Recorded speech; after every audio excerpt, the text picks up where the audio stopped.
আজ সকাল থেকে আকাশ একেবারে মেঘলা করে রয়েছে, আর টিপ টিপ করে বৃষ্টি পড়েই যাচ্ছে।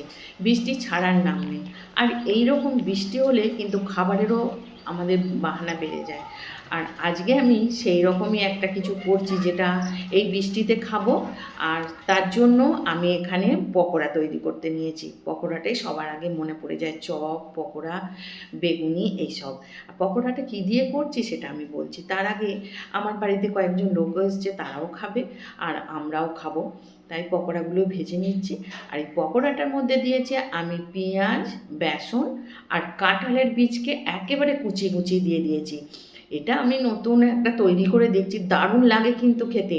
আমি এর আগেও করেছি, আপনাদের ভিডিও শেয়ার করেছিলাম। আর এখানে মাছ ভাজতে দিয়েছি, দুটো খয়রা মাছ, এটা আমাদের দুপুরে খাবার সাথে হবে। আর এখানে পকোড়াটা ভাজছি। এই সময় তো কাঁঠাল পাওয়া যায়, কাঁঠালের বীজও পাওয়া যায়, তাই আমরা পেঁয়াজি তো 12 মাস খাই, কিন্তু পেঁয়াজির সাথে যদি আমরা কাঁঠালের বীজ অ্যাড করি তাহলে কিন্তু খুবই সুন্দর লাগবে, ঝাল ঝাল, মিষ্টি মিষ্টি, আর খুব সুন্দর লাগে। এই পকোড়ার সাথে আমি চটপট করে বানিয়ে নিয়েছি ধনে পাতা দিয়ে আর পুদিনা পাতা দিয়ে একটা সুন্দর চাটনি।